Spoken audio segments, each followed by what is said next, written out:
มื้อนี้อากาศดีขนาดเลยหมู่มาลินนำมาตั้งแต่ปากสันก็ท่านขันมาจากอเมริกาพุ่นละมาอยู่เลยบาทนี่นะบ่ยอมกลับติดใจแฮงแล้วบ่ยอมกลับบาทเนี่ย พากันมากินข้าวอยู่ริเวอร์มูนริเวอร์มูนมื้อนี้อากาศดีขนาดโอ้ภาคนี้รอดคนหลายขนาดมื้อนี้เต็มหมดมาเด้อนี่ได้ด่านทรายมาแล้วนะอยู่ไสล่ะก็ยังว่าเห็นคุ้นๆหน้าเนาะใส่กี้ลงไปแล้ววะเขาลงไปแล้วกี้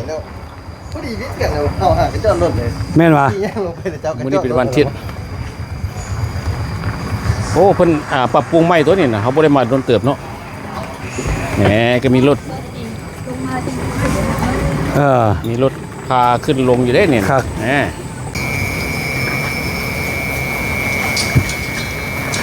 โอ้เดี๋ยวนี้เพิ่นปรับปรุงขึ้นไปเติมอีกบ่ได้มาโดนเติบแล้วก็ทั้งลมนี่คันบ่จองนี่ก็แสดงว่าเต็มตูบเล็กๆน้อยๆตูบน้อยทั้งลมนี่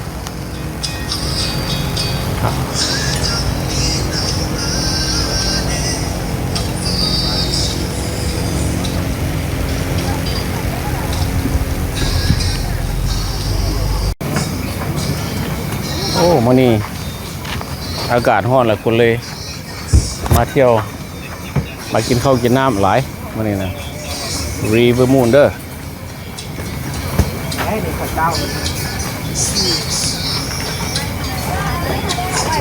เพราะว่าสถานที่มันเหมาะสมดี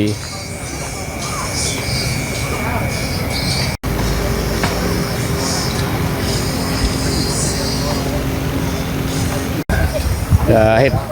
ตัวน้ำตัวนี้ก็ให้เย็นตึมได้นี่เนี่ยน้ำเห็นบ่ขันเย็นเติมได้น้ำมันน่ะเห็นบ่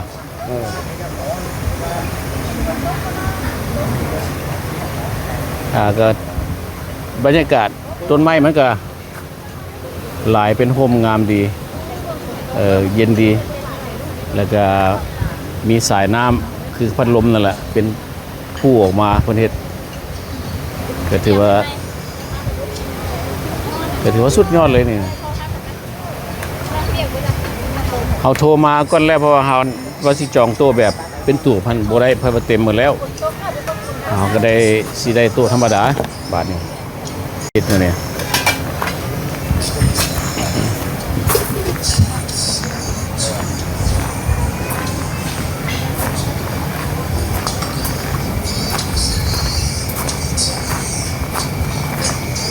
ซ้ำกับสถานที่ท่องเที่ยวแห่งหนึ่งได้นี่เอาไปเอามานี่ริเวอร์มูนนับมือนับขยายไปนับมือนับ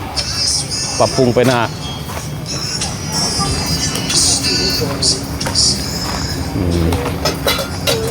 ตอนนี้เขาก็ได้โต๊ะเรียบร้อยแอนไว้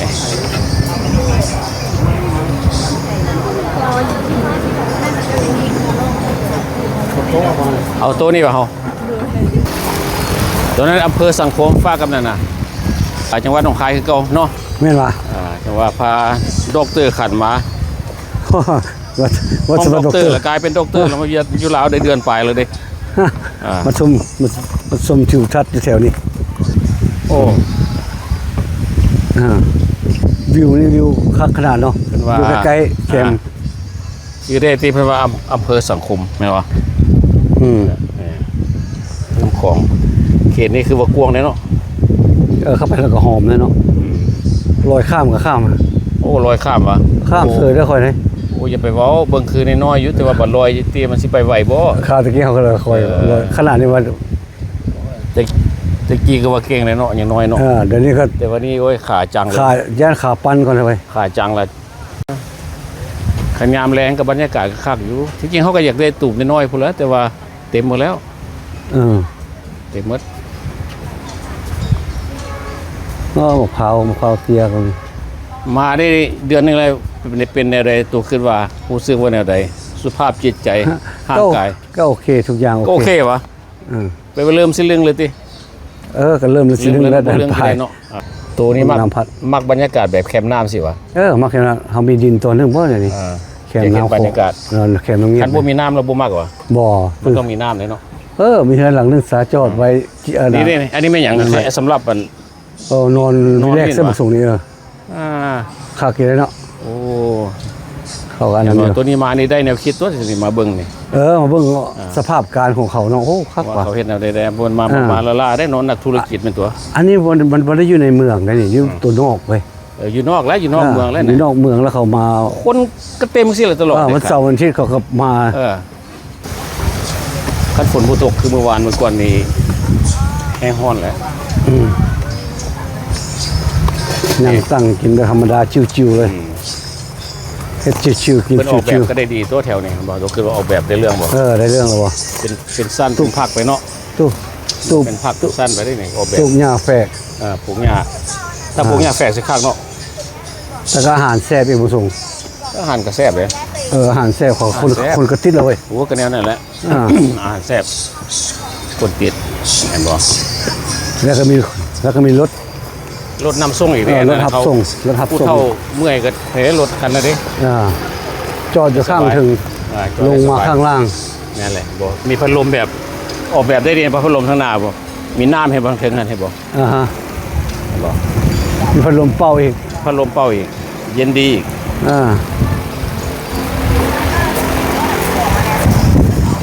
โอ้มันก็แห้งสุดเลยดิพัดลม แห้งสุดแล้วบ่นี่ได้เรื่องเลยเย็นดีอีก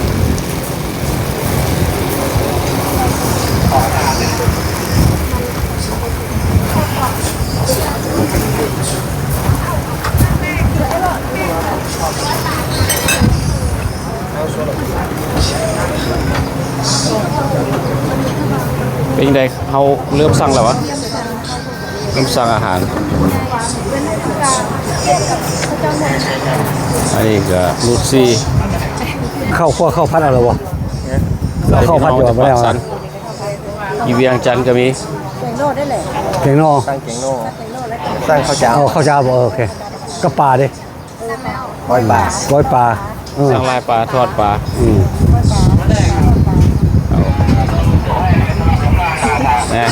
สบายดี อันนี้หลานสาว ผู้นี้กับหลานสาววะ หลานสาวน้องผู้นั้น น้องสาวผู้นี้วะ อันนี้ก็หลานเคย เลยสูงคือกันก็เอื้อยเนาะจุ่มในขันนี้หน้าตา ผู้นี้เป็นมีฟาร์มไก่บ่เคยว่ากันนะ ผู้นี้วะ เพราะต้องการผู้ใดต้องการซื้อไก่ซื้ออย่างนะมาเอาน้ำลานอยู่บ้านทุ่งใหญ่ เด้อผู้ใดซื้อไก่ได้บ้านทุ่งใหญ่เด้อฟาร์มไก่เมืองปากสันไปเทนาสิพยายามฟาร์มไก่ มีฟาร์มไก่เพิ่นมื้อนี้ก็ลกจักตัวเลยมื้อนี้มันสาวไปตัวแล้วเขาเริ่มมา ลก มีจักเด้ จักลก จักลก นี่50คนนี้หลังที่เขาตั้งตัวเป็น กะ ตัวเป็นก็ขาย ก็เฮานี่แหละเป็นผู้ ไก่นี่เป็นไก่แบบ2-3 สายพันธุ์คือเขาว่าน่ะวะ ส่ง ไก่2-3 สายพันธุ์กินแซ่บ ไก่ลาด ไก่ลาดก็มี 3 สายไก่ลาดธรรมดา ไก่ลาดก็เป็นไก่ลาดเลี้ยงว่ะ ไก่ลาดจะมีไก่3 สายกับเล็ก แซ่บปิ้งก็แซ่บไก่3 สายเข้ามา แต่ก่อนเขาลกมื้อละ4-50ตัว โอ้ เล็กแม่เด็กฟาร์ม มือที่คู่แขนน่ะนะ แม่เป็นคนมา มีไก่ อ๋อมีแต่เขาทาบางอาหาร เดี๋ยวนี้บ่ได้ลกและไก่นะ ฮะ มีจักเฮ็ดเองแล้ว จากเฮ็ดเองเว้ย เฮาเนี่ยเป็นคนซื้อให้เขา แน่นะ สนับสนุนหลาน ละมาเราซื้อให้ไป400ทีนี้คนละยกมือถึงนี่ เอาอ่ะ คือกันเนี่ยหน้าจุ่มตัวนี้หน้าตางามมุทุกคนเนี่ยเนาะพี่น้อง โอ้พันดานุวงศ์เว้ยสุดอ่ะ พันดานุวงศ์นี่พันดีได้ พันดานุวงศ์ มีแต่คนงามๆสะดอก ผู้หลักแกงปลากันแล้วโอ้ แกงหน่อไม้แกงป สั่ง ลา สั่งหลายอะไรเนี่ย แก เนี่ย งปลาแกงส้มปลา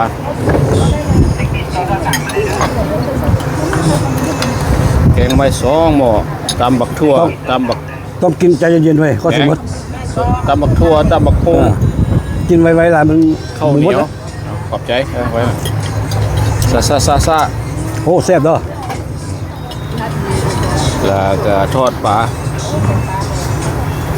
มีแต่อาหารแบบลาวๆ เพิ่มหน่อยนี้นะ อาหารแบบลาวๆ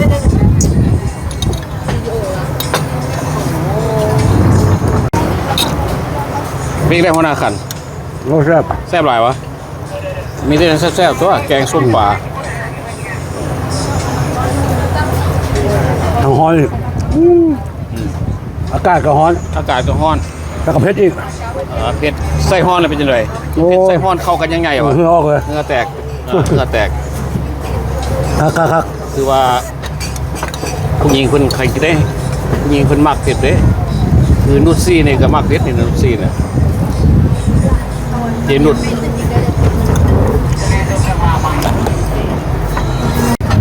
แกงหน่อไม้คักหลายเด้อ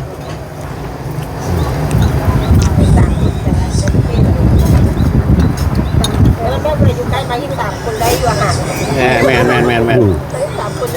แกงหน่อไม้นี่จักเพิ่นใส่หยังกระเดียเนาะเพราะว่าคือว่ารสชาติแบบฮะ ยอมกับเลย เป็นคุกใส่สลายแก้ว แซ่บทางฮ้อนวะเจนุชซีมันดูบักสตรอเบอรี่เป็นยังไงเจนุช กับเบอรี่ลาวที่บอกลาว สตรอเบอรี่ลาวมึงดู ทำไหม เอาซีมันดูเป็นยังไง เขาเนี่ยเขา เส้นห้ากับนึงเส้นห้ากับน้ำซีมันดูเป็นยังไง จำเจียวรส แซ่บอยู่วะ ที่หมักส้มนั่นแหละ หมักส้มแต่สำหรับหมักสตรอเบอรี่ส้มเนาะ ก็กินส้มหมดเลยเว้ย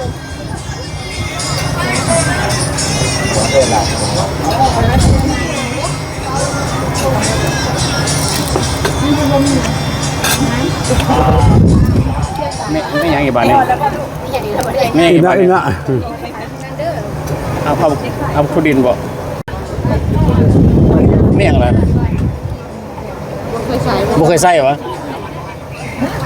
เงินจีนเนาะ เท่าไหร่3,000 3,000วะ240 พอดีกินส้มเลย 240ทอน30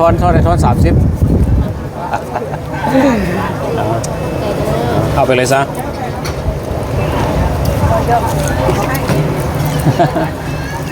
เอาขอบใจเด้อ250ได้บ่ อันละ2,000 อันละ50ได้บ่50ได้บ่บ่ได้ คนต้มก็ เลยแต่สิต้ม แซ่บอยู่แซ่บ ก็ดิ่งอยู่อ่ะ ก็คือทุดินนั่นน่ะคือดูแซ่บนี่คือทุดินนะ เบิ่งอาหารแซ่บบ่แซ่บเบิ่งเอาเดี๋ยวไปก้าง เหลือแต่กล้าง เป็นบ่เดี๋ยวไปก้าง เหลือแต่ก้ามาเลยนะซื้อมากินไหม เหลือยังเหลือ เก็บไม้กับมดมั้ง แกงไม้กับมัด เขาส่งห้วยผมไม่สมาแต่มันไม่สมา โอ้ในขันมากหลายเนาะ เพราะเขากินหลักของเรา หาก็ได้ ซี่ด้วย มาเมืองลาวหาก็ได้เดือนเดียว ตุยเลยหน้าตุยขึ้นยังไงเนี่ยหวังได้น้ำหนักขึ้นลงบ่ได้เลยได้ไปลอยน้ำทุกมือเลย เพิ่งออกแล้วก็เฮ้ย ไว้ใครได้ถึงเขาบอกใคร ก็อยู่บนเราเพิ่งบอกเลย บ่แล้ว เดี๋ยวนี้งานไปยังมาเพิ่งออก นี่แหละย่างไปย่างมาก็บ่แห้งละ ก็ลงเงินมาพาไปกิน เพราะสดินแซ่บด้วยคือจะเป็นแบบ แซ่บติดใจ ติดสดินก็แซ่บ จะมันธรรมดาขนาดนั้น อันนี้ขับบ้านมันซุกเว้ย ใบบินเขาก็มาแล้ววันนี้เขาสร้างอาหารหลายแนวได้เนาะเป็นราคาเท่าไหร่นี่1,660,000 กีบใช่ปะ เป็นเงินนั่นบาท มีเงินบาท 2,459 ดอลลาร์ ดอลลาร์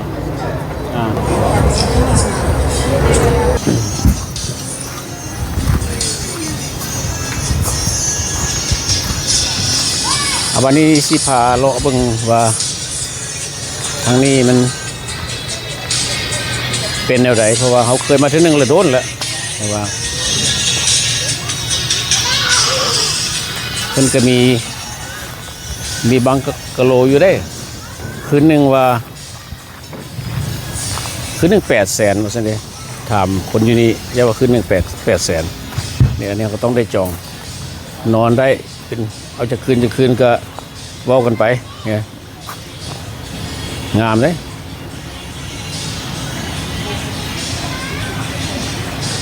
สถานที่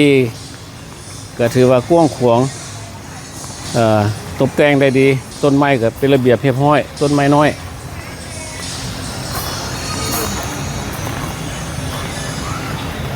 นี่บังกะโลก็พอเบิ่งได้เนาะ800,000ก็ถือว่าใส่ได้บนนางเรียนก็มีทุกหมองเลยทั้งเทิงทั้งลุม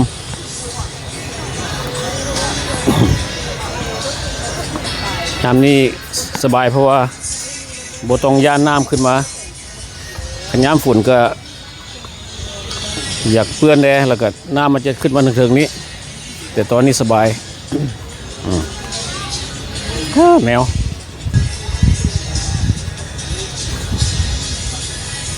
จังหน่อยตอนแรงก็มีคนออกไปนั่งแถวนั้น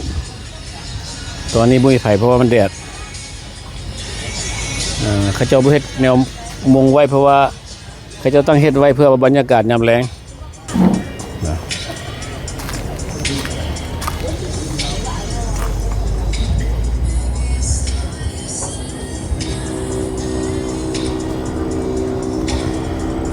ฟังไทยก็งามธรรมชาติวิวงามดี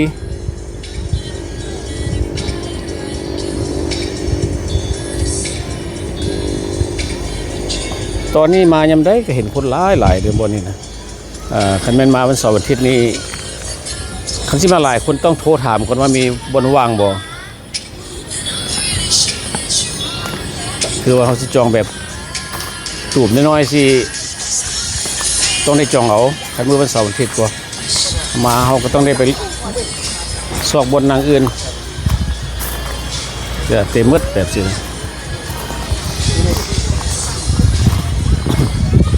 นี่แหละยามมื้อแรงมานี่น่าจะคนเต็มเพราะว่ามัน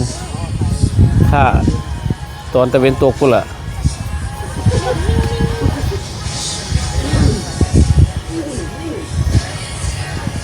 บรรยากาศตัวแรงคือสิคักไงวะแต่ว่าพวกเขาสิบ่ได้อยู่ถึงตัวแรงก็จะน้อยสิพากันกลับแล้ววันนี้ขึ้นไปหลังทางเทิงนี้มันว่าเป็นห้องพักแบบไหนเนาะนี่เนาะอันนี้ก็เป็นแบงนี่ก็เป็นห้องพักบนห้องแอร์ห้องอย่างเนี่ยเขาเจ้าก็นี่คนอยู่ในท่าบ่อยากยิลุ่มก็มาอยู่ห้องแอร์ถึงนี้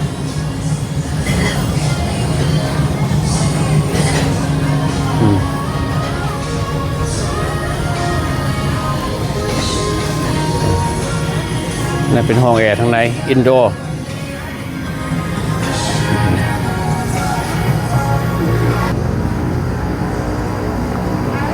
บางบ่อนเพิ่นก็ยังปรับปรุงอยู่เพราะว่าที่เราเห็นนั่นแหละผ้าสีดำๆหันกั้งไว้ก็แสดงว่ากำลังสิแปลงใหม่ปรับปรุงใหม่นี่คืออันนี้นะ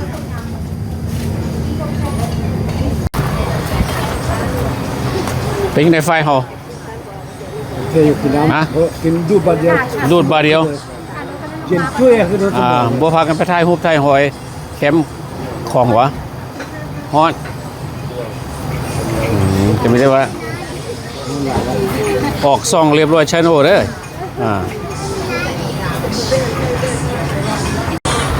มาละบานี้รถมาฮับทีมงานเฮาละบาดเนี่ยสิได้ขี่รถอันนี้ไปบัดนี้เพราะว่า เซรีรถเซรี หมดเสรีบัดนี้ เขาไปนั่งหน้า ไหนขึ้นไป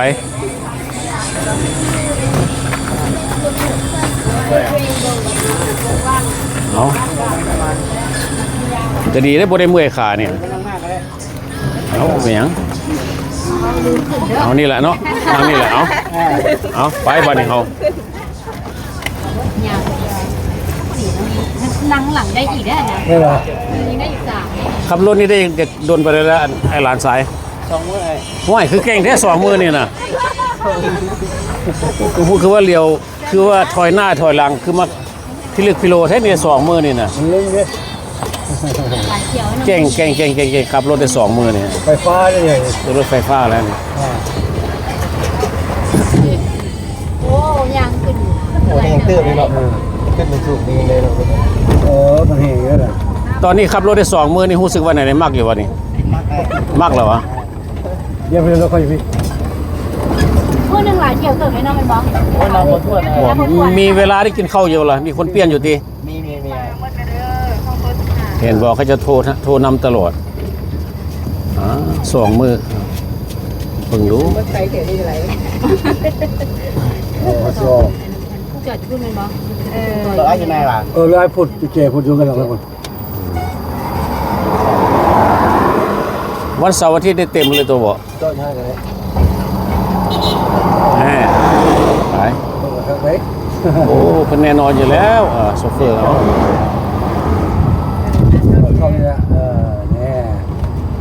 นำส่งถึงฮอดตีนคันไดหรือตัวนี้นะ ในรถออกไปนี่เลยเด็กไปแล้วในรถอ่ะ บ้านเฮาว่าตีนคันได ได้นั่นนึงข่อยขึ้นเข้าใจเนาะ เอา ย่างไปเอามา เดี๋ยว ไปส่งมาใส่เสื้อบ่เหนื่อยยัง เดี๋ยวตอนนี้เขาก็ขึ้นมาเป็นที่เรียบร้อยแล้วไอ้น้องสายส่งถึงรถถึงล้างก็เอาเงินให้เพิ่น20,000กีบค่าทิปเพิ่นก็มีเท่านั้นเด้อคลิปนี้ก็ได้ขอบใจหลายๆที่พี่น้องเข้ามารับชมวิดีโอของเรา